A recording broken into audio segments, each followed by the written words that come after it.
everyone, and welcome to Once Upon a Time at the Oscars. The show that takes you through every Best Picture nominee from 1927 to today. I'm Kyle. I'm Ryan. And today is the 4th year of the Academy Awards. Welcome. It is. Not the 5th, despite what my book may have been trying to tell me for the past... Check your book again. No, I'm there, because you just said 4th, and it says the 4th year. Okay. So we're there. It's okay. I'll check in with you later. It is. I feel like the early episodes of this podcast are going to give me dementia, because I'm constantly the Robin Williams gif from Jumanji of what year is it? What year is it?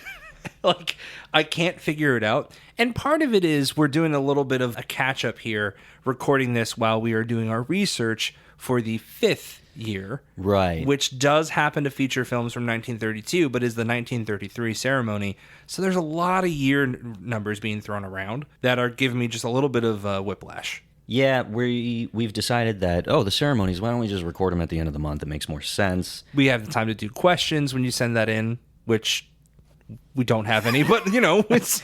But the option was there. We've had it before. We'll have them again. Exactly. We just didn't have a ton of burning questions about what happened on the set of Skippy. That's all. And that's okay. Yep. We're going to tell you anyways. Nobody voted in the poll either. They said this year sucks. Yeah, which is fine. That just means that, the Best Picture winner, as chosen by the Academy, will continue to be the Best Picture winner. And that's on you guys. Yeah, honestly, you guys done messed up on this one. You had the chance to give this to the front page. It's true. You could have given it to Skippy. Yeah. That's it. Exactly. You could have given it to East Lynne, but... you could have just had the whole podcast canceled and given it to Trader Horn. I do think it's really funny, the idea of being like, Cimarron has some cancelable moments, so we got to, take it away from them. But let's just go full-fledged into it and give it to Trader Horn. That would be wild. They committed to all the awful things that they're doing. Cimarron only teased it. That's the interesting thing with that Patreon exclusive poll. Check it out if you'd like to be a part of that, patreon.com/OUTAO podcast. Mm-hmm. But if people wanted to, they could all collaborate and scheme together and be like, you know what? Shakespeare in Love did deserve to win. And just completely sweep the podcast awards. It's going to make the Moonlight La La Land year even more interesting at that point. Yeah. Do we do a gag for that? Do we? Yeah. Well, seeing as we're going to do it in, when I say years, I mean real-time years. Right. We're going to do it in 9 years from now. I think the bit would be fresh at that point. Probably. We haven't been talking about it like we are right now. Here's the real question. Mm-hmm. Who's slapping who? You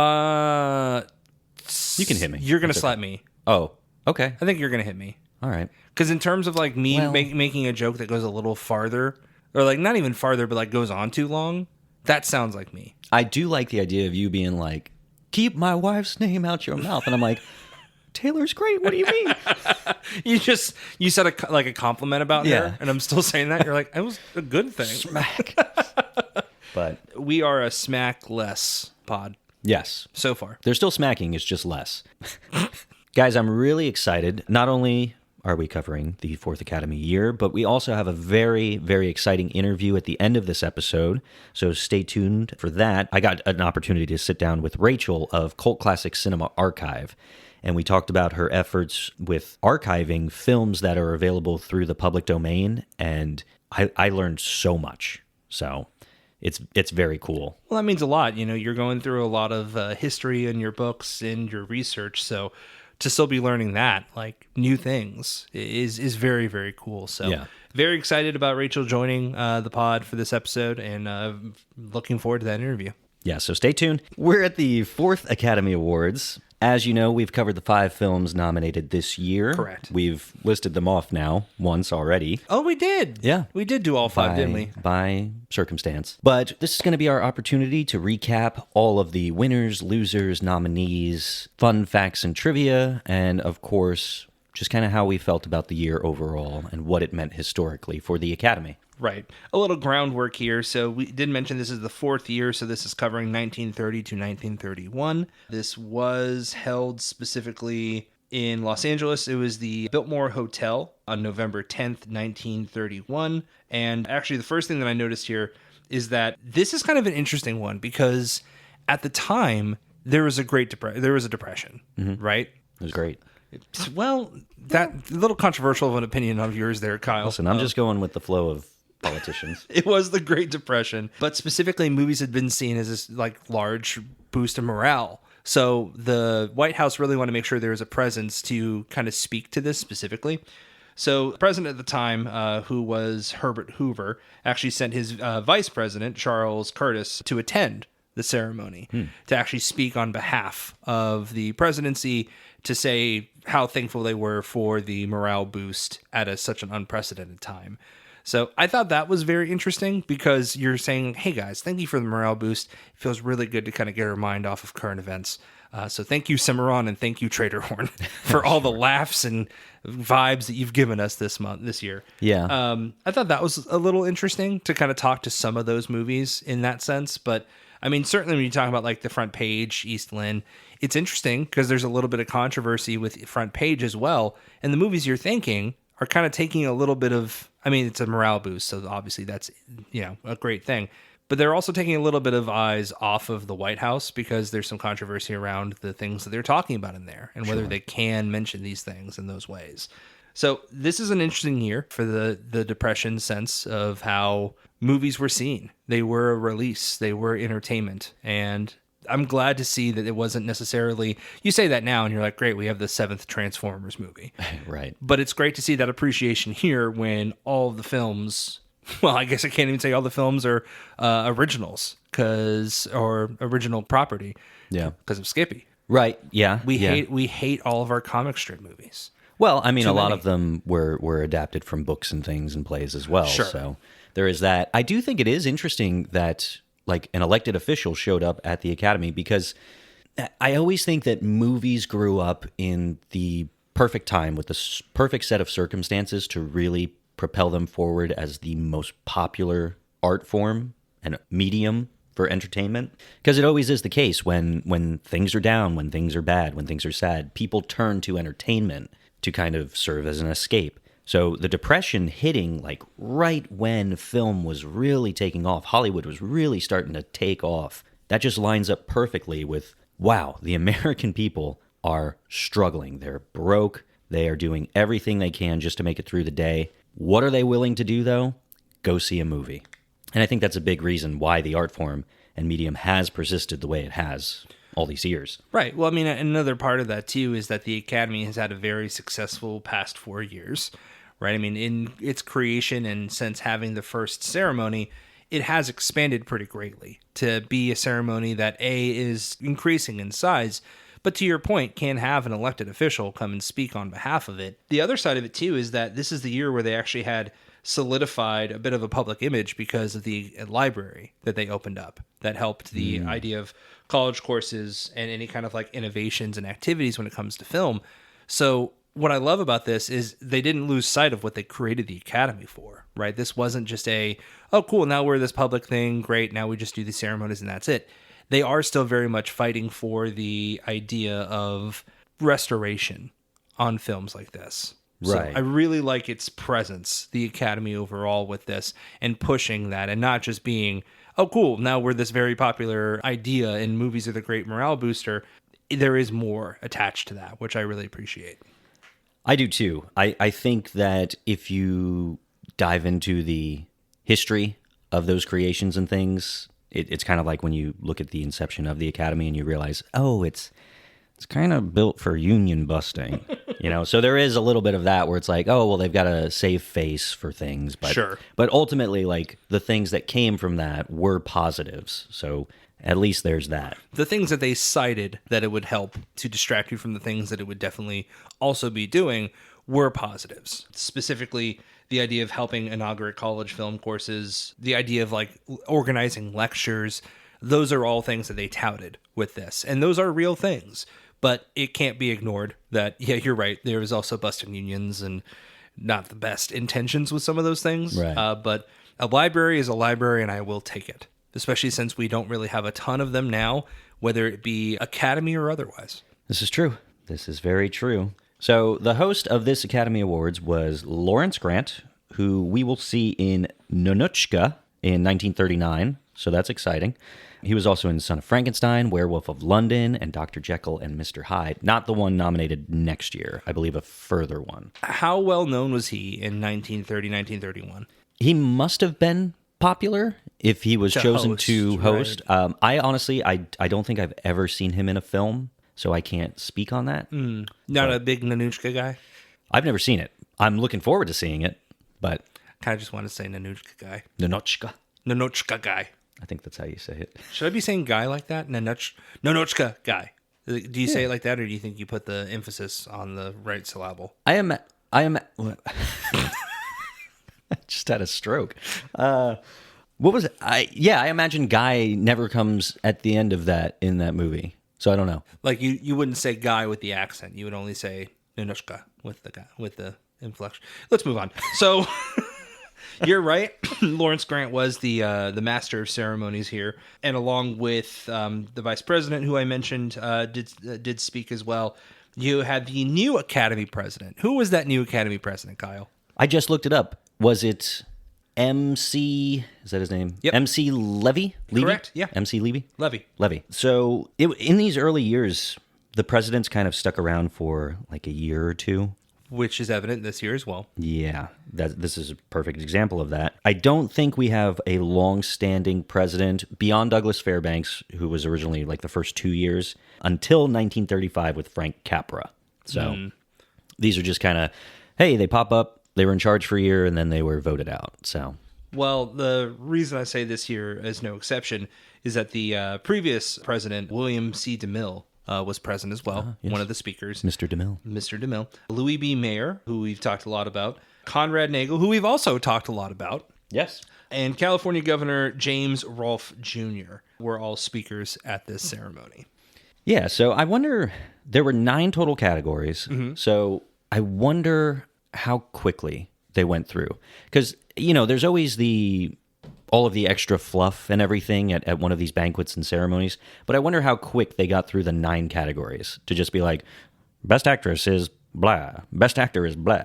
Okay, we're done. Everybody eat and be merry.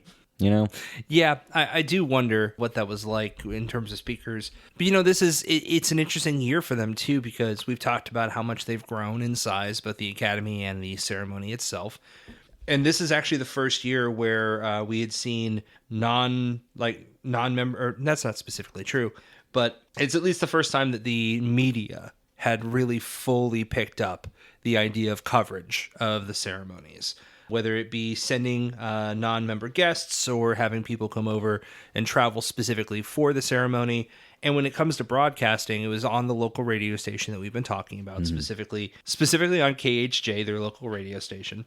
And also, Don Lee Columbia Radio had a network on the Pacific Coast, and they just played this all over the Pacific Coast in that sense, too. So we are seeing the expansion of the ceremony over time, and I imagine that kind of lends to your point of, well, how many speakers do we have to this? What does the presentation of this look like? Because now we're not just doing this for us and everyone in the room and maybe a few people listening on like the local radio station. We are expanding and more people are going to hear this. So what is this? We need to put more into the presentation of what this looks like. Right. So this is the first thing they're going to look at is who's going to speak on behalf. I mean, hey, we get the vice president to come and speak on this. Yeah. This is huge. So I wonder if he takes any of the categories and does any of the nominations.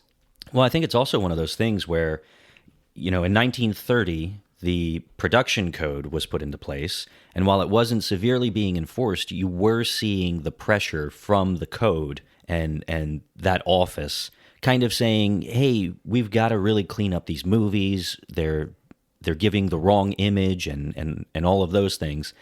So I wonder if this is when the Academy had to start to get really performative. They had to, maybe at the first Academy ceremony where it was only members of the Academy present, maybe there were a couple jokes that, were a little tongue-in-cheek. Whereas now you have a government official, you have members of the press, I'm sure, showing up at the red carpet and everything. And that's when it's like, okay, we've got to make sure we're looking squeaky clean and things are looking very prim and proper here. Sorry, I'm lost in a detail. I'm reading a detail here and I'm just completely losing my mind on it. Maybe we'll talk about it in real time. It's about Norma Shearer. Oh, tell me now. Well, What? She's okay. Well, she's dead. Oh my God, no. Okay. An interesting thing here, and something I was just getting lost in when I was reading about this, is that with Norma Shear, God, you're still giggling. Because Kyle just found out Norma Shear's dead. I miss her. He's devastated. So with Norma Shear, something that I noticed was that she had obviously won last year for Best Actress, right? The divorcee. The divorcee. So something they wanted to do, and something we still see to this day, is the previous winner coming out and presenting this award for the new or for the new nominees, Right. Like Kieran Culkin. Like Kieran Culkin for someone who definitely was there, a ghost. the ghost of Sean Penn, Yeah. who accepted the award. So with Norma Shear, she was very happy to do this, but then she realized, there's a very real chance that I'm going to be giving myself this award. Interesting. And how taboo would it be for me to announce myself as the winner? And as soon as she realized this, she then brought it up to the board and was like, well, hey, what do we do about that? Because that does not make me look very good if we do this. Yeah. So then they put something in place. And this is where I start to have some questions, and I would like to have your thoughts on this.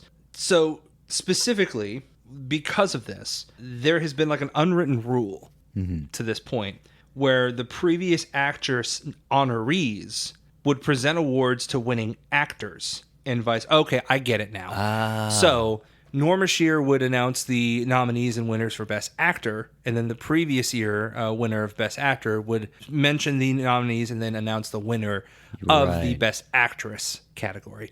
Okay, Makes sense. I get this now. Doesn't tend to be as much of a problem as we go on later because we're not seeing as many people starring in movies as back then. Sure. We've talked about how, when you look at someone's IMDb from 1930, you're like, oh, cool, and you had 7 movies in 1 year? Yeah. So this was obviously happening a little more often back then than it is now. That's so interesting, though, because we just made the joke about Kieran Culkin. Yeah. Do they only do that when that could be an issue? Because he presented for the Best Supporting Actor. I suppose that if it becomes an issue at all, like Adrian Brody was in another movie this year, or last year rather, I suppose they would call an audible. But we haven't really seen that be an issue just yet. Yeah. Because the amount of time that it takes to be in a movie, and certainly unless you're like a Leo, like to star in a movie like that where you're going to be nominated again. Yeah. I mean, I guess Timothée Chalamet is a perfect example. Like, what's he going to do? Yeah, there you go. Give himself Dune if he won for Marty Supreme? He would.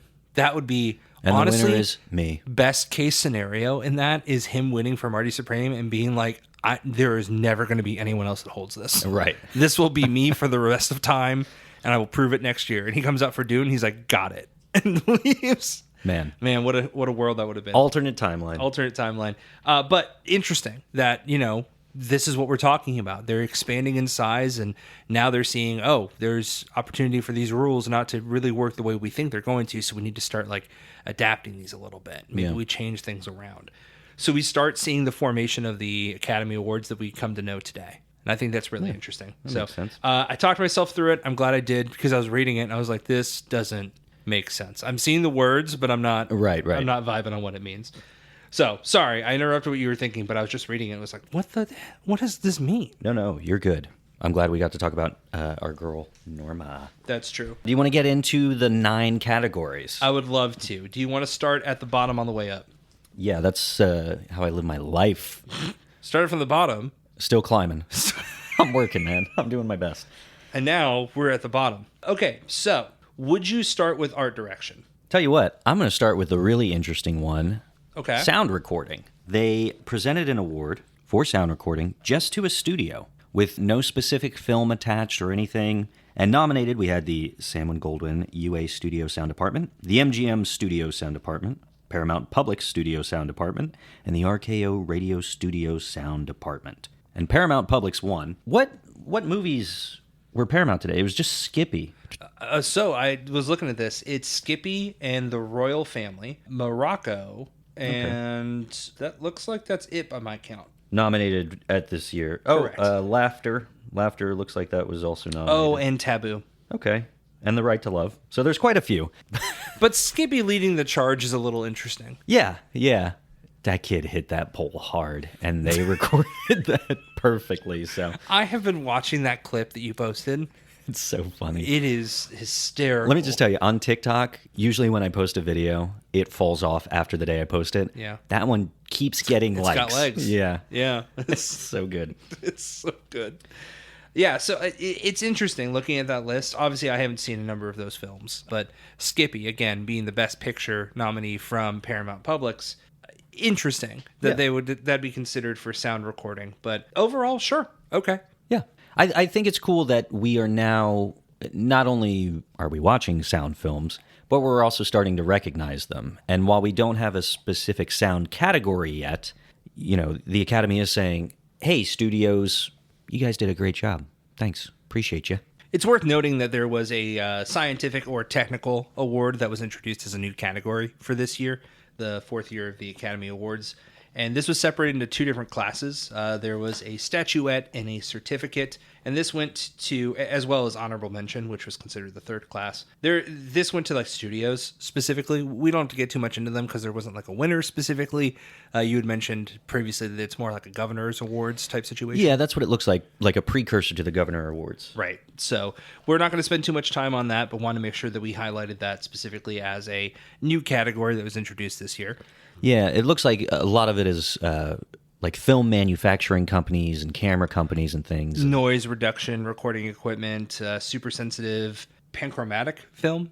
Don't know what that is. Yep. Well, yeah, it's a thing. One day. Effective use of synchro projection, composite photography. So it really is kind of a special thanks to category at the end, because again, we're changing and we're evolving our film. So to have different tools that we can borrow from other studios for these purposes, very cool that they introduced a scientific or technical award. Yeah, I mean, I looked at the Governor Awards, the Science Awards this year, and it is interesting to go in and just be like, wow, this is all very interesting. I could not imagine them airing this No. for the general public. No, they would definitely be like showing a highlight of like, look what we did. And it's like them giving an award to someone. Right. And saying it was for this. And then that's it. Yeah. But this is all very important stuff. Like, for that sure. move the industry and the science of film forward.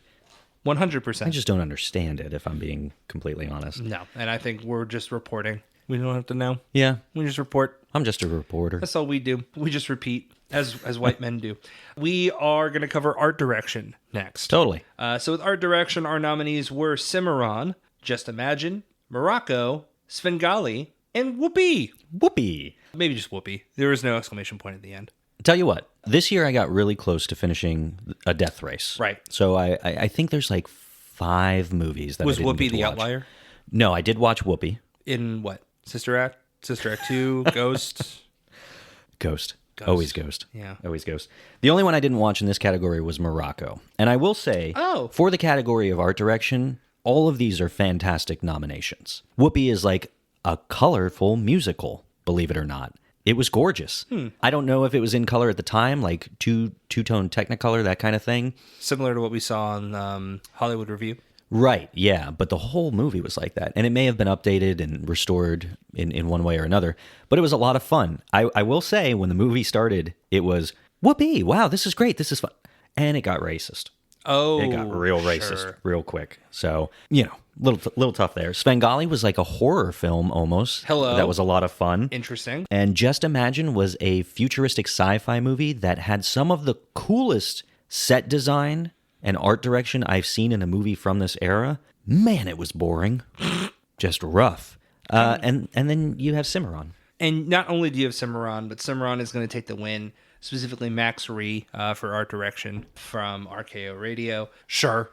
Yeah, I suppose. I mean, we talked about it on the Cimarron episode, but them having to build the sets and the backdrops, like, sure, you're trying to capture Osage County from a very young or very early stage. And I guess, like, technically it does span a lot of time, roughly 40 years or so, maybe 50. So you have to kind of capture that differently in how the architecture looks. So I kind of get it. I just don't think that anyone wants to award Cimarron. Yeah, I do think it's one of those cases, too, where of these 5 movies, Cimarron is the only one nominated for Best Picture, so it does kind of have those legs on it. But there you go. There's Cimarron with its first Academy Award of the night. And not its last, but we will get there. You want to take cinematography? Next up, we have cinematography, and for that, nominated was Cimarron, Morocco, The Right to Love, Svengali, and Taboo. Taboo took the win for this, and this is F.W. Murnau's last film, I believe. And it is a story of two islanders in love, and it's actually a very beautiful, sad story, and it's shot on location on this like island. So that's kind of I get it. I understand. Is it problematic at all? Not in the sense that the story involves some cruelty towards women, but it exists like in this ecosystem that is displayed in the movie. Filming on location cannot get a break in 1931. No, I'm kind of explaining it bad. Like it really is Sweet. An okay movie. Okay. It's sweet, but it is very sad. You would take it over Trader Horn. Like the story is supposed to be problematic. Yes. It's not like, wait a minute, what are we doing here? I suppose. Okay, I see what you're saying. So it's not the production; it's more the narrative. Yes. Copy. Yeah, exactly. Okay. That's different. So still better than Trader Horn. Exactly. Yeah, I recommend that. But that was a win for Taboo with Paramount Publix, and Floyd Crosby was the cinematographer on that film. Go Floyd. Go Floyd. We'll talk about writing next, and I get the honor of breaking this into two separate categories for you. So adaptation is going to be the first that we'll talk about. The nominees were Cimarron, The Criminal Code, Holiday, Little Caesar, and Skippy. Of those five, Cimarron did take the win, specifically Howard Estabrook, for adapting from the novel, which we had talked pretty extensively about on the episode, so we won't do a ton here. And then original story, which was kind of their original screenplay before it existed. The nominees were The Dawn Patrol, The Doorway to Hell, Laughter, The Public Enemy, and Smart Money. And the win here went to The Dawn Patrol for John Monk Saunders from Warner Bros. First National. So you saw The Dawn Patrol. I did see The Dawn Patrol. How was that? It's a solid movie. It's very reminiscent to Wings or Hell's Angels. I think I like both of those stories more than The Dawn Patrol, but you can definitely see how this particular story and the genre is kind of constantly being appreciated and approved by its audiences. Oh, wow. I do want to say, like, the gangster films here, absolutely watch these. Like Little Caesar for sure. Little Caesar is fantastic. The Public Enemy with James Cagney, so good. So good. You are a fan of The Great Movie Ride, correct? Oh, yeah. You remember the moment where they're talking about James Cagney in The Public Enemy and the scene where he shoves a grapefruit into his partner's face, the lover's face. I wish I remembered her name. I feel awful for not. Shocking scene, even today. Like, even if you know it's coming, you're like, wait a minute, James, what are you doing, dude? Such a good movie. That is also the movie that Tony Soprano references early on in The Sopranos, where he's like, yeah, I was up late watching The Public Enemy, and there was James Cagney in the street, and I wept. And you're like, me too, Tony. What? It's great to know that certified ball knower Tony Soprano was also a fan of the 30s. Oh, yeah. Big fan. He was doing his coverage of the Oscars. Also want to point out that one of the nominees, The Doorway to Hell, also known as any door that you take to go outside in Georgia for the next 6 months. This is true. It's very accurate. Miserable outside. Yeah. But that's okay. We'll take it. I'm literally wearing a jacket today. It should be noted I'm wearing a jacket because it was 58 degrees when I left the house. And when we're done recording today, I anticipate it being no cooler than 87 degrees. Wonderful. So, I'll be staying inside. It is a testament to modern pharmaceuticals that I am breathing today. Oh, I was like, what? Because otherwise, to see a 30-degree variance in temperature between like 3 hours, miserable. Yeah. How are my nostrils like not on fire at all times? Hooray for living in the modern world. That was writing, adapted and original for Cimarron and Dawn Patrol, taking the win for adaptation and original respectively. I keep doing that. I hate that. I need to get better about that. Hey, man. I say respectfully. I do mean it respectfully. I don't mean like Right. with anger, these won. Well, with half them I don't. But respectively, adaptation to Cimarron, Dawn Patrol to original. Love it. Next up, we have the directing category, and this one is a doozy. It is. We've got Cimarron with Wesley Ruggles, A Free Soul for Clarence Brown, The front page, Louis Milestone. Morocco, Joseph von Sternberg. And Skippy, Norman Torog. And this, of course, went to Norman Torog, who we have decided is very controversial. He's been catching strays on the pod. A little bit. As you know, if you listen to our Skippy episode, Norman is the gentleman who traumatized his nephew with the illusion of taking his dog out back and putting him down to get a genuine reaction from Jackie Cooper. That's pretty serious, man. Yeah, pretty serious. Can't say. You know what? I'm just going to draw a line in the sand. I don't care how many losers. Uh-oh. I don't care how many viewers we lose over this opinion. I'm just going to go ahead and drop it. That's not okay. Yeah, that's not okay. That's not okay. You know what's cool? Rachel, the guest that we have at the end of the episode, she talked a little bit about Skippy and how she wrote a paper on child labor laws in the early 30s with child actors. Right. Specifically about Skippy. So I need to, I almost said I heard Spitty. Spippy. I thought you were going to say Spitty. Yeah, I forgot to ask her about that. I need to follow up.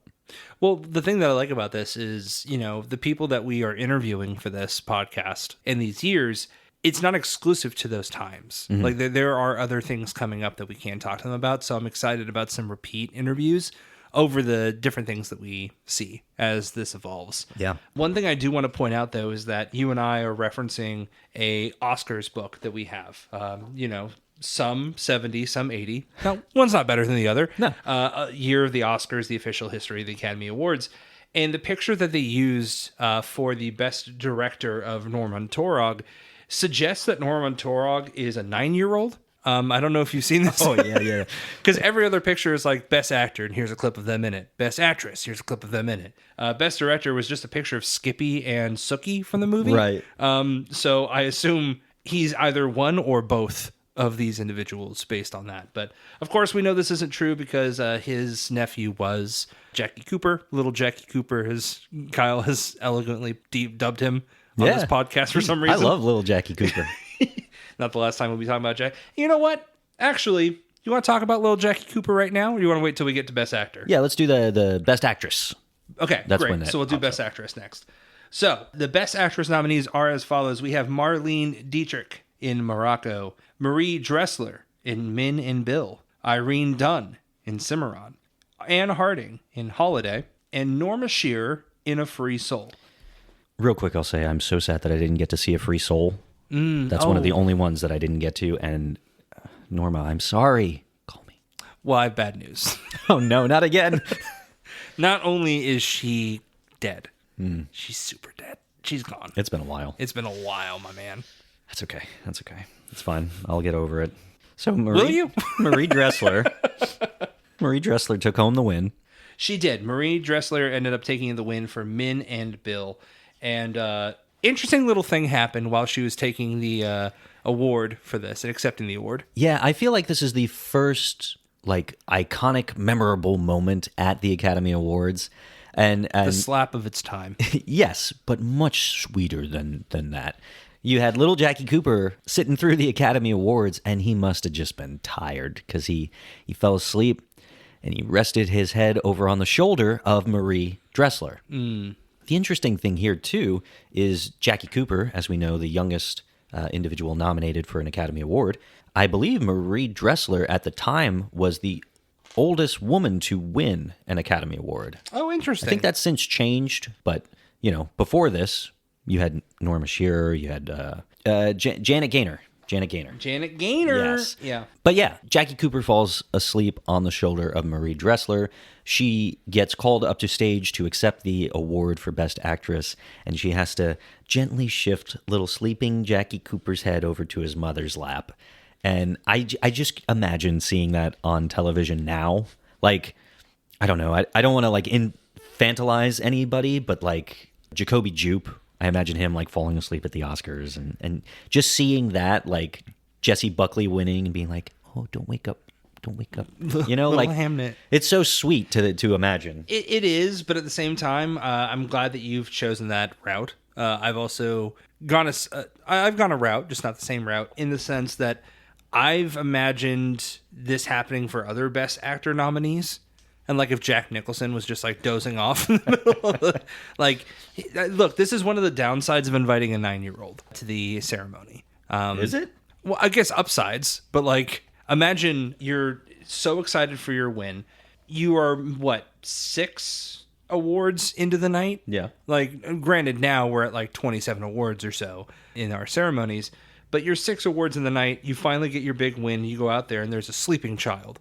Just like, not even a sleeping child. I think that's my point, is that like, that's very sweet.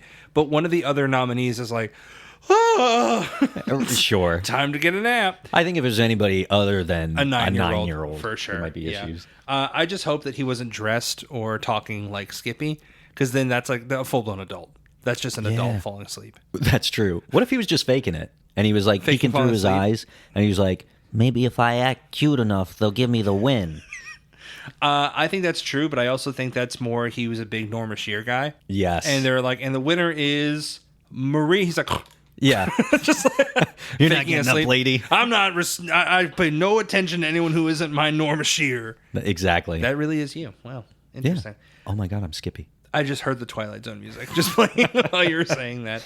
Does that make me Suki? Listen, man. Best actor. Go ahead.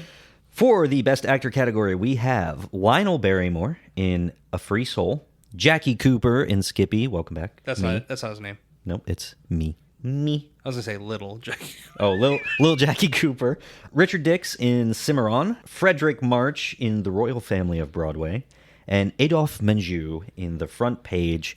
And this went to Lionel Barrymore for A Free Soul. Something cool about this one here, Lionel Barrymore is the first person to be nominated across 2 separate categories throughout his career. Wow. He, of course, won Best Actor here for A Free Soul, but also in the second Academy year, he was nominated for Best Director for Madam X. He didn't take home that win, so we're still waiting to see the first person to win an Academy Award across 2 categories. But history making right here. We will get there. Pretty exciting. It is exciting. I'm so bummed out I didn't watch this, though. A Free Soul. Yeah. You'll get back to it. It's Norma Shear, even if it's not relative to what you're covering at the time. That's your girl. That is my girl. There's a picture of her in this too, and breathtaking. Like just.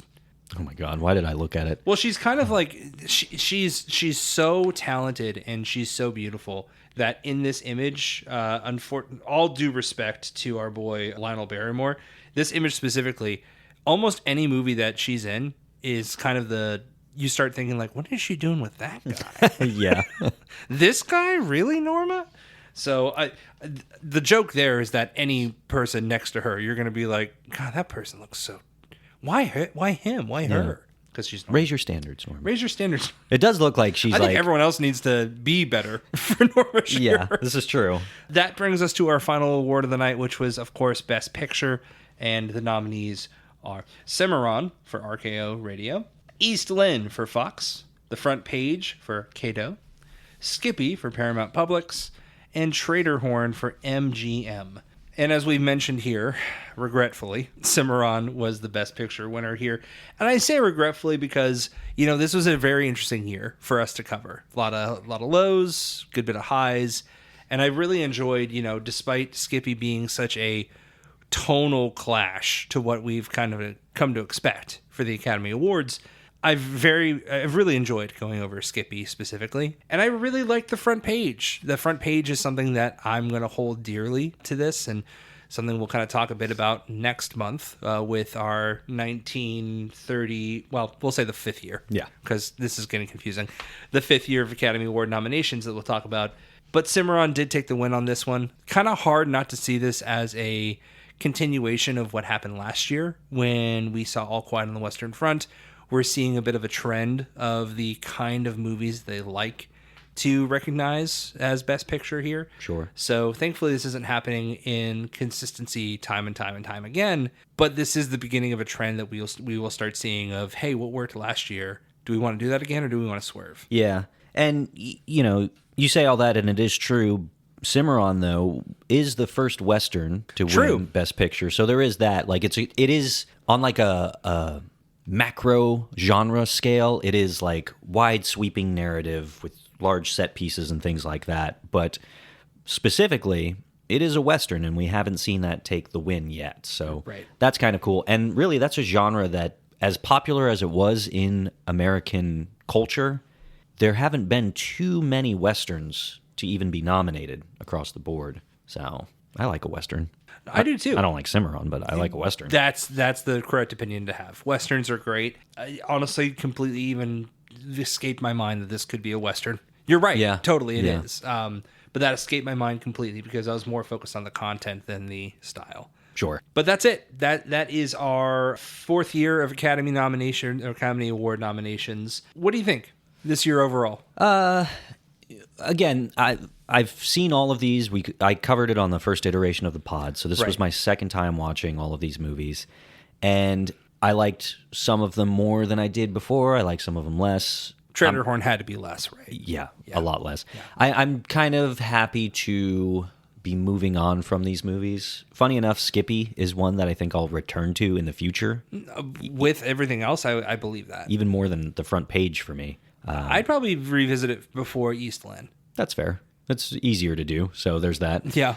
But I'm really excited that the next year we're covering is something that I haven't seen yet. You have not covered this on the previous iteration. Yeah, so that's the thing I'm most looking forward to. But as far as the 4th Academy year, final thoughts? Yeah, mixed bag. Mixed bag is the best way to put it. And not just in like, oh, I didn't like some movies and I liked others. That'd be reductive to kind of just say that. Sure. But it's difficult to cover some of these, you know? I mean, we talk a lot about the separation of a viewpoint of the 2020s into these, but I think even back then you have a morality clause, and there's a lot of morality that is missing in something like Cimarron or something like Traitorhorn, and it's difficult to be, you know, thrilled about the coverage of something like that, but it's also at the same time very important to be honest to what was happening, because that's what we do. We preserve film, we preserve the history of this. So I'm kind of seeing the fruits, that's the opposite of the fruits of our labor. I'm starting to see a little bit of the poison slip in of like, oh, that doesn't feel great to cover that, but you have to. That being said, at the same time, we're seeing, you know, East Lynne as a perfect example of why film restoration is so important, because we can watch it, but only through at least the last 10 minutes, only through a camera rip from someone in the UCLA screening. Yeah.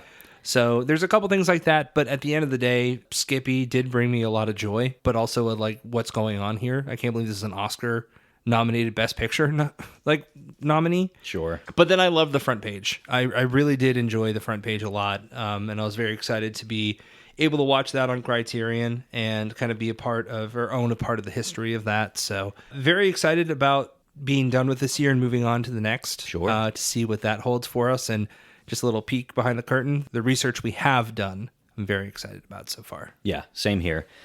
To speak a little bit on the next year we're covering, this is the 5th Academy year. It's going to be a pretty jam-packed April. Pretty busy. Yeah. We had 5 previous nominations. I believe we have 8 or 9. We have 8 this year. 8 this year. So expect 2 episodes weekly covering the 8 films as well as the ceremony episode. This will be the Academy year that honored films released between August 1st, 1931 and July 31st, 1932. Those films will be starting with The Smiling Lieutenant and Bad Girl, so stay tuned for that. Smiling Lieutenant right now, you can watch it physical media.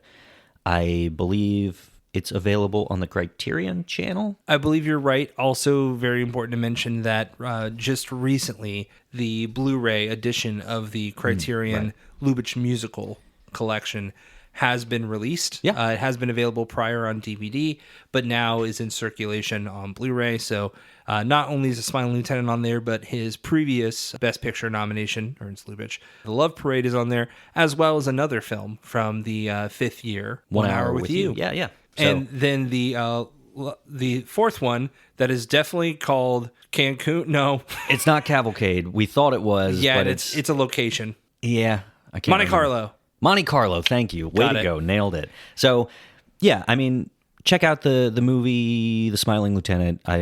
Spoiler alert, I think you'll have fun with it. Yeah.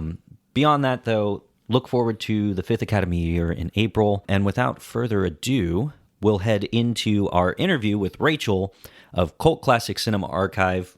who I'll hype up a little bit in the interview, but I just want to say thank you so much for your help this year. If not for your upload of Cimarron, we would have been sitting around a DVD player trying hard to get your copy of Cimarron to work, and who knows how we would have watched it. Yeah. So, I mean, huge thank you. I wasn't able to join for the recording. So, huge thank you to Rachel for joining the pod to help us break that down and for giving us an avenue and helping preserve film for other people to access at any time. So, huge fan. but yeah, that'll do it. Enjoy the interview, and we'll catch you at the end for a final farewell. All right. Hello again, everyone. I am here with a very special guest. This is Rachel of the Cult Classic Cinema Archive YouTube channel. Very nice to have you on the show. How are you doing? Thank you. I'm honored to be here. I'm doing great. I'm been working on a lot with the YouTube and with the TikTok, so I'm excited to talk about it. That's awesome. I have been following your YouTube channel for almost since I think the inception. You started this back in December, is that right? Yes, that is correct. I'm very new. What was your motivation for starting your Actually, tell us a little bit about your channel first, and then we'll get into the whys. Of course. Well, the whys are a lot behind the channel itself. Sure. I really love the public domain, and basically just freedom of media is a very important thing to me. And I really enjoy watching things that are in the public domain. And a huge gap that I was noticing in my own research for films in the public domain was that there wasn't a whole lot of access. And where there was access, it was limited, and it was very hard to get a hold of films that I really wanted to watch and that should be available. But sometimes they were just, hidden in places. Mm-hmm. So I found that I couldn't find like YouTubes and things of that nature that had those. And so I decided to source them for myself. And when I was doing that, it kind of motivated me to create something for other people that might also be seeking out those films. And a big part of it is just copyright. The public domain is mainly for uncopyrighted material. And those early films fall into this kind of weird caveat of not being copyrighted or being poorly copyrighted and eventually just being made available through public domain, but nobody really publishes it to Right. be available for public domain. It's just labeled as such. So that's my whole effort behind Cult Classic Cinema Archive. I will not claim all of the efforts. It's really me and my husband. He's like the technical side of it. I do all the forward-facing things, and I write the scripts and that kind of stuff. But as far as sourcing the material, he is integral in that. We find a lot of our stuff on foreign websites like Russian torrents and things like that. And it's been an interesting ride to be able to source some of the newer material from 1930 that's been coming up this year. So that's where we started. I have a huge interest in film history myself, and I saw that was kind of a gap on TikTok specifically, that I wanted to see more people get interested and excited about early Hollywood and early sound cinema. Yeah, no, that's awesome. That's fantastic. And that was kind of a struggle with us. I had originally done this podcast a few years ago, and the movies were so much harder to find, even like 4 years ago. And this year, for example, Cimarron, Ryan and myself used your YouTube page and your upload of Cimarron to cover the show. So thank you for that. He actually had that movie on Blu-ray, and we were all excited. We were like, oh, we'll just borrow it and pass it back and forth, and his copy doesn't play. So Oh no. you saved us there. Yay! So- I'm so happy. That was a really difficult one for us to source because YouTube is kind of like finicky as far as copyrights, and it's not just January 1st, everything's copyright free. It's actually kind of a race for a lot of the public domain channels and channels that do similar things to get that first copy up. And we were one of the first that That's got awesome. Cimarron this year, just by, I guess, the grace of the copyright gods and YouTube. But Yeah. it's really difficult to get those sourced. It's some of them are little gems. That's awesome. It's so funny that they're so hard to find at times, but then there is that race and everyone's like, okay, now they're available. Let's all go after them. But yeah, it's so cool what you're doing. We've had to resort to YouTube quite a bit, and since December, it's just seemed like you have been consistently uploading new content. Is it daily that you're doing that? Yes, our whole goal is two movies per day Wow. until the end of the year. You know, there is a timer on the clock because eventually the copyright caveat that we're using for public domain will be up, and that's like 7, 9 years down the road. Mhm. But eventually there will be movies that we won't be able to upload. So we're kind of in that rat race of trying to extend our archive and post absolutely everything that's within the public domain.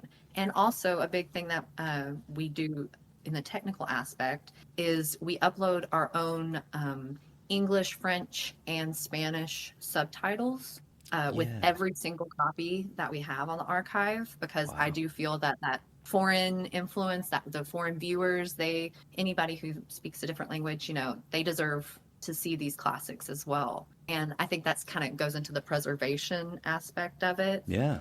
where I feel like that's needed in the community for public domain. Wow. So you are like a team of the people, really.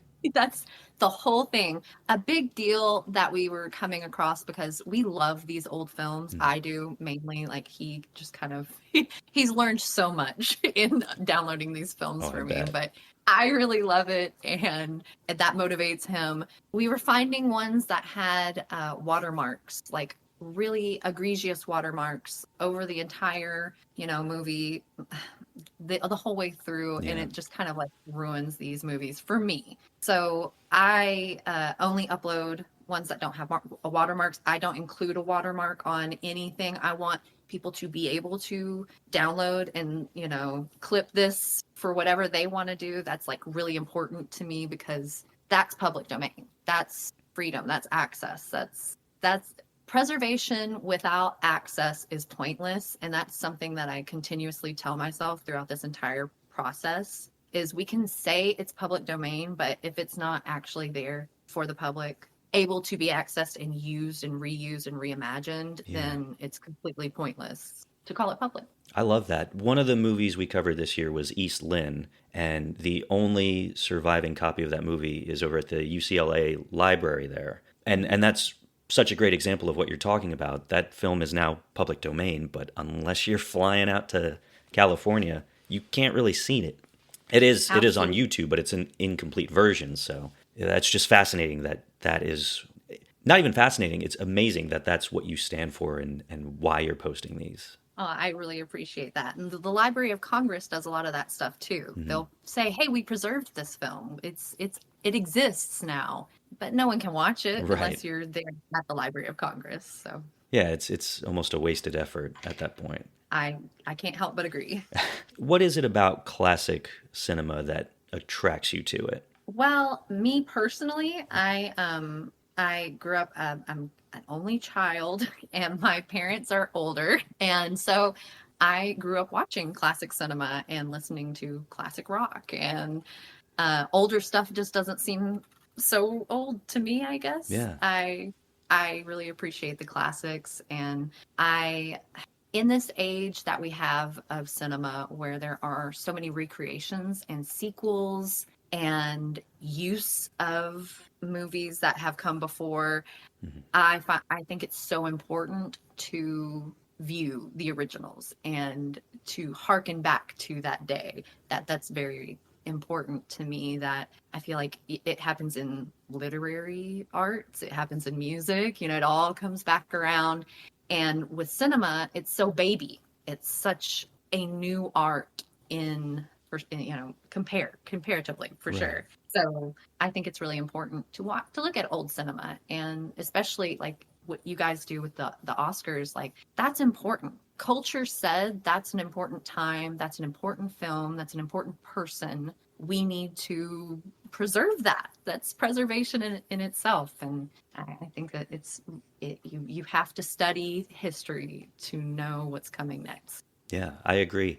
I always think it's funny that people tend to complain about the movies that are being released into theaters now and how they are remakes and sequels and things that we've seen before. But it's rare that they'll go back and see where those ideas originated from.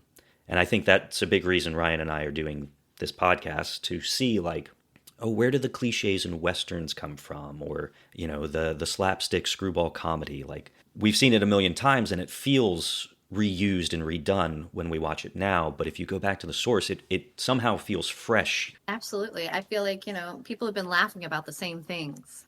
People love the comedy, the tragedy, like a big one that always comes up, and it's definitely not public domain, but like, Oh Brother, Where Art Thou is one of my favorite movies of all time. I'm from Tennessee. I live in Kentucky now. It just speaks to me. And it is an adaptation of Homer, So that's very interesting to me, that there are always going to be these adaptations, and stories are folk art. It's folk stories. It's something that should be resaid and spoken to the new generation in a new way. I, for one, do love sequels. I love a good sequel. Even if it's bad, I will watch it. If I love the story enough, I'm going to watch a sequel. I'm going to watch a remake. And most of the time, I find something of worth in all of them. I'm never like, boo, this is so horrible. Only just a few times. Right. But it has to be bad to justify that, not just, oh, it's a sequel, it is bad. Or Exactly. And you can't just say, oh, I'm not going to watch that. Right. Because it's a sequel. That's boo. Yeah. No, you don't do. I'm the same way. I get excited. Anytime something comes out, I'm like, I'm just glad people are creating and making things. Yes. It's a reason to get out and go to the theater. It's a reason to sit and watch a movie in the comfort of your own home. You only have a few hours a day to do that. To watch a movie, right, that's going to take up, 2 some hours of your day. It's serious. Right now, my husband and I are trying to watch Babylon. I've watched it before several times. Yeah. But it speaks to this generation. Yeah. Have you seen Babylon? I love Babylon. I would assume that you would love that. It's one of when I watched it, I was just like, I can't wait to watch this. But we have 4 kids, so it's going to take us like weeks to watch it together. So that's one of those things. Is like, you have to give up the time to watch the movie. And I feel like movies are still being made that are, worth something. I'm excited to see Hail Mary. That's another one. I am too. Ryan's already seen it and he's been bragging about it. So. Oh my gosh, I've heard so many good things. Like, it's a reason to get out to the theater. I love hearing that. That's what you want. Absolutely. Everyone, they're like, oh, theaters are dying. And it's like, well, let's go. Let's head out. Let's go see one. I'll go see one with you right now. Yes, absolutely. See it twice. Yeah, why not? So right now, the podcast is kind of lingering in the pre-code era of Hollywood. We're covering 1930, 1931 films. Is that like a specific time that you have an affection for, or is it just something that pops up a lot because it is in the public domain? Kind of, it syncs up with that as well right now. It is definitely a soft spot for me personally. Like I said, I grew up on classic movies. I obviously grew up on musicals are a big thing for me. I'm a theater kid, so I grew up on Judy Garland. The 50s, that era was a huge moment for me. But I also watched a lot of silent films and watched a lot of AMC, Turner Classic Movies as a child. And so I do have an affinity for the silent film era and that specifically pre-code era where they got away with a lot. Yeah. And characters were so messy, and specifically women characters. I love the actresses of that era, and I love how the stardom of fame did not necessarily inform their performances the same way that we see it happen today, where I'm a star, I'm nominated for an Oscar, so it means something. I'm, hot stuff. Mm-hmm. I see that they are so much more authentic to themselves and authentic to the story in those pre-code films, and that's something that I just love. I think it attributes to like plays a lot more. Yeah. It's very a dance between them and the camera, and I love that. I think there's authenticity and rawness with it. Yes. And so I love it. Yeah, we talk a lot about how some early Hollywood films, especially like with the very early talkies, actors are so stiff and there's not a lot of camera movement, and it almost feels like a stationary camera just filming a play. And we're personally not the biggest fans of that, but like we're understanding that that was a technical limitation. What we're getting into now, we see a lot of edits and camera cuts and things, but still longer scenes and longer takes that allow the actors to have like a real performance with each other. And we love that so much. I work in film now, and on sets, it really is like a 5-second take of this one line over and over, and then it just cuts back and forth. And I've found that I don't enjoy performances when they're cut together like that anymore. So I agree, in these old Hollywood films, like you're getting to see a more beautiful form of acting. And you mentioned you were a theater kid, so I'm sure that plays into that as well, the play aspect of it. Yeah, absolutely. That's so cool that you work in the industry. That's like, wow, that's awesome. It's very minor stuff, so I promise it's not like, Mr. Hollywood. Holding a boom would be like amazing, cool stuff to me. Like that's so cool. Like I said, I'm out on the East Coast, so we don't get a lot of that stuff here. It's like Shakespeare in the Park. That's our Hollywood lights. I'm all for it, so. But that's the coolest. I just love the camaraderie behind it, and I do feel like it was more of a team effort. Maybe not a team effort, but it felt like more of a team effort with those first movies because of the huge hoops that they had to go through to, keep the camera from affecting the sound and staying in one place, and everybody has to hit their mark. And Babylon again did a great job with that, depicting that in that one scene with like, you have to have rubber soles on your shoes. Yeah. I always thought that was so funny. That's like one of my favorite scenes from it. It's so good. I love Babylon so much. I will continue to rewatch it. I mean, I plan on rewatching it a million times this year with all the people who have to see it. Yeah, that's awesome. So you talked about like the excitement of the risque elements in pre-code and all of that. Do you have like a favorite pre-code film? Absolutely. Let me think about which one it is. It's Marlene Dietrich in the one where she wears the tuxedo. I'm so sorry. Is that Morocco? Yes, Morocco. That's exactly right. So I haven't seen it yet. Oh, they reference it in Babylon. So sorry to completely talk about Babylon all the time, but they do reference it in Babylon in one of those first scenes where the woman is wearing she's wearing like a tuxedo, and she goes and kisses the woman. Oh yeah. At the table. Well, that's from Morocco. It's Gotcha. Marlene Dietrich, and she played this character in a lot of her films that was kind of like a masculine almost character that you don't see post-code. Where it was just cool. She comes up, she's singing a song, and it's like a sultry song, and she walks through the lounge, and she's singing to the men, but then all of a sudden she's singing to this woman, and she takes her rose and smells it, and then kisses her right on the mouth. And it was just like, oh my gosh, like that is a scene that would kill today. Yeah. It was just really classic and completely pre-code. Definitely. I need to check that out. And it was nominated I think this same year for her performance. I think so, yes. Man, it's always so funny because like, if you watch a risque scene now in a modern movie, there is the shock factor of it. But when you see something pre-code, it really is like, wow, what are we doing? I didn't know you could do this. Yeah. Like what they filmed it's already on the film. Like we can't take it back now. It's like one of those kind of things. It's so like, funny.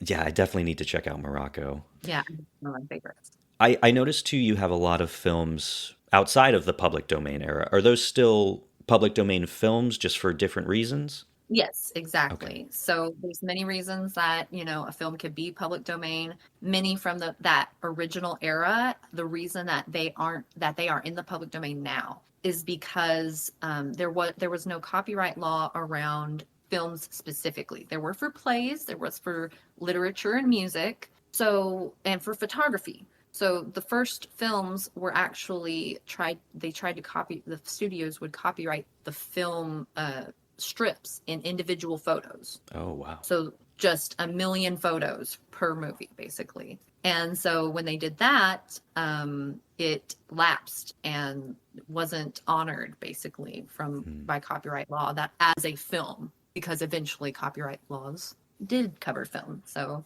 they, because of that, there's so many of the ones that we have are because of that. The older ones are because the people who own the copyright are dead. The studios themselves have dissolved or don't exist anymore, or got migrated to another studio. So there's a ton of different reasons, but most of the ones that, like, from the 50s and that kind of stuff, it's because somebody had the copyright and now they don't. Right. Yeah, I think the most famous one I'm familiar with is Night of the Living Dead. Yes. And Yes. and that was just like we didn't file paperwork or something like that, right? Yes, that was a lapse in paperwork. Wow. That's all it took. And then it's just bloop. And then that version from now forevermore will be public domain. It's so wild. So, and it's a classic. So I'm Yeah. happy to have it on the archive, but it's one of those things where it's like, is it for me, it is about preserving it, and for that person, all the people that worked on that film, to get their dues by people seeing it. 'Cause Yeah. ultimately that's what you want when you have a film made, is you want people to see it. So that's what I'm trying to do. I'm not trying to, to take away from these people's copyrights or anything like that, but it has happened over and over and over again with major films Yeah. that the copyright just lapses. I always laugh a little bit about Night of the Living Dead. It's probably my favorite horror film of all time, and I'm a big supporter of like physical media. So Criterion has their version of Night of the Living Dead, and I'm always like, oh, I want to get it, but I already own it, so I'll just keep my public domain copy. Yeah, So you can always burn it onto a DVD yeah, if you really want I'll do that, and I'll hire somebody to make cover art and all that to. custom. That would be pretty cool. That might be my next project that I do. Oh yeah, that'd Is be have fun. all of the things from the archive in an actual physical, like a shelf behind me or something like that. Yeah, that'd be really cool. I like that. Yeah, I'm actually interested in that. Perfect. What would you say then is the most recent film that you have on your site that is I guess public domain? The most recent film, well, like I said, we're posting 2 a day. So some of the ones that we recently posted that are some of our top ones, goodness, there's the front page is a big one that has been getting a ton of views for us. Mainly because His Girl Friday is an adaptation of the front page. Yeah. So we have a little blurb about that in our YouTube. So we've been getting a ton of views about that. But also, we did recently source a Library of Congress revival preservation of Gagoose and the Automaton, Oh yes. which is, yes, a George Millet film. And that is probably one of the newer shorts that we have, because it's only 1 minute and 30 seconds long. But we were one of the first channels to actually have that, because Library of Congress said that they have it and it is listed on their site, but there isn't actually any way to really watch it. It's so wild. Yeah, So, I'm looking at your channel now, and I've sorted by popularity, and that is the number one most popular video on your channel so far, followed by yes. Cimarron. So Yes, and that's because we were like the first one to have it in like the first weeks of January when it became public. Because we actually started it in December, and it didn't come up and get the copyright taken away, the strike taken away or whatever, until January. gotcha. YouTube is really finicky about that. Oh, it's the word, yeah, and I mean TikTok's pretty rough too. I've posted a few clips from a lot of these films, and immediately I'll get a strike, and I'm like, no, it's okay. This This is all of ours. We're good. Mhm. Yes, I've had a lot of my Mickey stuff, Mickey Oh, Mouse. I bet. Oh yeah, that has been a real pain because I really wanted to post them, like Mickey Mouse and the firefighter Hmm. was such a good one, and I have a few of them up there, but almost all of them got taken down by TikTok. Yeah, that's not surprising at all. No, yeah, they don't know about public domain. Uh, They don't have a department about that, I guess. Which is wild because they're responsible for a lot of those laws, are they not? I'm not sure. Are Oh, they for specifically public I domain? actually don't know. I've always heard that early on in like the 30s and 40s, I think they were responsible for like always extending these public Oh, domain time you're limits or talking things. Disney. Yes. Oh, okay. I Oh, thought you were talking about TikTok. oh no, no, Okay, no. I'm yes. sorry.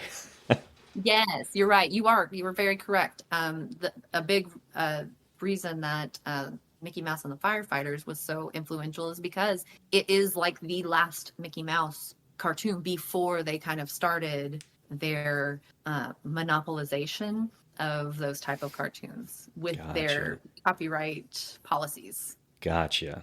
Okay. Yeah, and you do have Mickey Mouse and the Firefighter, correct? Yeah, I think I saw. I I need to do. watch it.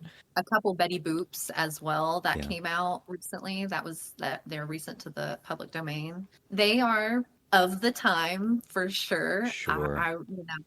There's a lot on the archive that I'm not gonna say I like politically or socially opinionated align with, Sure. but it's there for viewing purposes.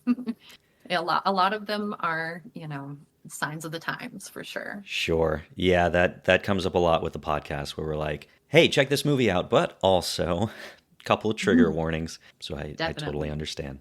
Another cool thing about your channel, and I didn't pick up on this until a few weeks ago. Every time I visited to find a movie, I've noticed that you're quote unquote live. You're Yeah. always streaming like a TV station, like a cable station.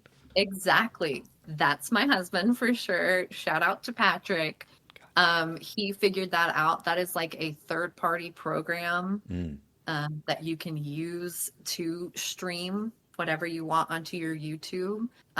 He thought that it would be a really cool idea. And I agree that it's kind of like Turner Classic Movies. yeah. It's kind of like flipping on the channel. And yeah, he's always adding new movies to that. And a cute thing that he does in it is in between each movie, there's like a let's all go to the lobby. Do you know what Yes. I'm talking about? Absolutely. And then it says like what the next movie coming up is and how long it is and everything like that. So we are 100% 24/7 live on YouTube because of that. That's amazing. I love that concept so much. And I was hoping you were going to say that you had like little interstitials of something, and that lobby is perfect. I'm Oh, always thrilled. that's one of my favorites. I love drive-in movie theaters, Yeah. and so that was my idea. But the rest of it was 100% his idea. It's very, very cool and adds a lot of, I think, character to the channel because not a lot of people are going to necessarily click on individual movies, but maybe if you just want to keep it playing in the background, that kind of thing, I think it makes it a little bit easier. No, I love that. That's actually one of my favorite things of like a lot of the streaming services now. They've added that live element to it. So I'll Yes. flip on Criterion and be like, I have no idea what to watch. Oh, what's on now? So Yeah. I love that. I've got to get more into Criterion. I love like the Criterion collection, videos that they do and everything like The that. I in the didn't know closet there's and all that. channel. Yes, yeah, the closet one. Yeah, they have a streaming service. It's pretty great. They're one of the better ones too at not only rotating their catalog of what's available, but they also have a lot of like bonus features that would be on their DVDs. You can watch just those. Wow, that's cool. I love the bonus features. Yeah. That's like what I love to watch on Lord of the Rings, more so than the Oh, movies. yeah. I've spent many nights just watching the bonus features on Return of the King, so I totally Didn't understand. really know this. Yeah, the last of like the classic way of making movies, I think. Yes, yes. I love everything about Lord of the Rings is that's how I feel like movies like that, trilogies and things like that should be treated. Agreed. Yes, so if I'm not already following you on everything, you just earned a follow on all of your pages for that. So thank you. Yeah. Well, you won't be seeing Lord of the Rings on my channel, but Not for a it's while. still a great love of mine. That's understandable. Yeah, I guess the movies that we covered, again, Cimarron, Eastland, Skippy, Traderhorn, you said you've seen a few of those. Yes, I've seen The Great Cimarron. I think it's a fantastic Western. And I did watch Skippy specifically because I was writing a little bit of an academic journal piece on child labor laws. Oh, And Skippy is one of those first movies that children were the main stars of. And there weren't a lot of child labor laws back then, if any at yeah. all. That's Yeah, I love very the short interesting. that you posted of the kid falling off his bicycle. When Right. I watched that, I cracked up. Okay, I'm so glad you did too, because you saying, yes, I wrote about child labor laws, I was like, oh no, I just posted this clip where we are dying laughing at this poor child. I was absolutely laughing as well. I mean, the kids signed up. You know, Right. I'm just saying. But yeah, that was a rough one, especially when you know there are no stunt doubles back then. Right. Yeah. What would you say was your favorite? Is it Cimarron then of the I ones you've seen? I would say, yeah, Cimarron is definitely my favorite. I think thematically and just from a film history perspective, it's so important, and has a really great balance of being a romance Hmm. Western. And I don't think that there are a lot of great examples of that from that era. So I Sure. think it really stands alone for that, and that explains why it was up for the Oscar. So. I think sometimes Ryan and I struggle a little bit to look at these movies from that era's perspective. So Cimarron was one that I think we came after a little bit harder than maybe we should have, but it is very impressive. And I tried to like see it for what it is Hmm. on a lot of those more difficult social Right. issues in these films. I try to just kind of appreciate that it was depicted at all. Hmm. You know, it could have been not depicted. These characters could have been completely wiped out like they were in the code era, you know. So for me, I do see value in that, and I appreciate that you guys came after it though, because it deserves to be spoken about. It deserves to be recognized for being egregiously racist Right. and sexist and all of those things Right. at the same time while being a fantastic movie of its time. Sure. Yeah. You mentioned, things disappeared once the Hays Code was implemented.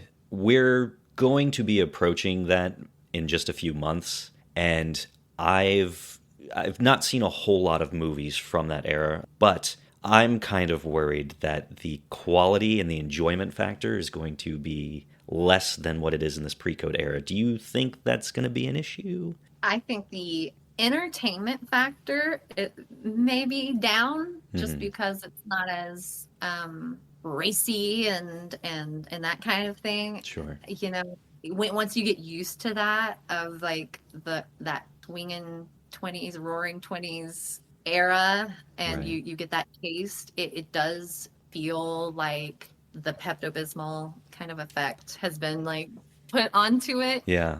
Um, but along with that, there's all the technological innovations, and that's what I really look forward to in that code era is better film, better cameras, better costumes, and studios just becoming more of a commodity. I think people were able to. The reason that the Hays Code came to be is because people and the public saw quality in movies and saw that it was culturally important and people cared about movies, and that's why they wanted to throttle and be able to control movies is because they were influential and influencing Right. people. So I still see they are more boring, but there's something still there because you can see that those are still the foundation, the building blocks of what we have today. Sure. So, but it will be less entertaining, Yeah. probably. That's fair. That's fair. I am excited to see like the technological advancements and things. So, and in that era we got like The Wizard of Oz and things like that. So it's not all going to be drab and boring. Yes, yes. The musicals are the thing that really pulls me through. I haven't seen as many of the just straight movies, just regular movies or anything like that. I've seen almost all of the musicals. I'm like a musical nerd, 100%. Nice. So that's what pulls me through that era, though, is because the musicals are still great. They're still tapping. They're still the big dance numbers. So Yeah. there's still something to be said for the era. Yeah, I'm looking forward to that because I did notice a lot of the musicals we've covered are, early talkies. They're very limited in what they can do. So I'm ready for like the Technicolor, just all out. Yes. Oh my gosh. We have one, I think it's already on the archive, either that or it's coming up. It's Paramount on Parade. Oh, okay. And it's pre-code, but it's still very lavish and cool and colorful, and it's not Technicolor, but it's still very, very cool. You can see like it's one of those foundations for the really amazing ones that we have, like Singing in the Rain and so on. Nice. I'll have to check that out. Paramount on Parade, you said? Yes, Paramount on Parade. I think it's already on there. Okay. It's hard because like I said, it's 2 a day, and I work on them several weeks in advance. So sure, yeah. I imagine that you've already lost track of what's on there and what's not. I really have, and I'm a person who keeps things in their mind very long. So I'd have to be looking at it to really know. Well, I've got to say, I love your channel. It has helped Ryan and I out so much in our journey with the podcast. So I really appreciate it. I love what you're doing for just people who are interested in classic films. The live thing, I'm a huge fan of that. I really can't speak on that enough. It's so cool. So just from me and Ryan, thank you so much for the work you've done. This is such incredible work and so important too. So thank you. Thank you. I really appreciate that. I hope that others see value in it, and ultimately that it inspires people to use this, for what it's meant to be used for. Just being creative and reimagining and keeping it going. You don't forget that history. So I really appreciate that. Thank you. That gives me the motivation to continue to do it.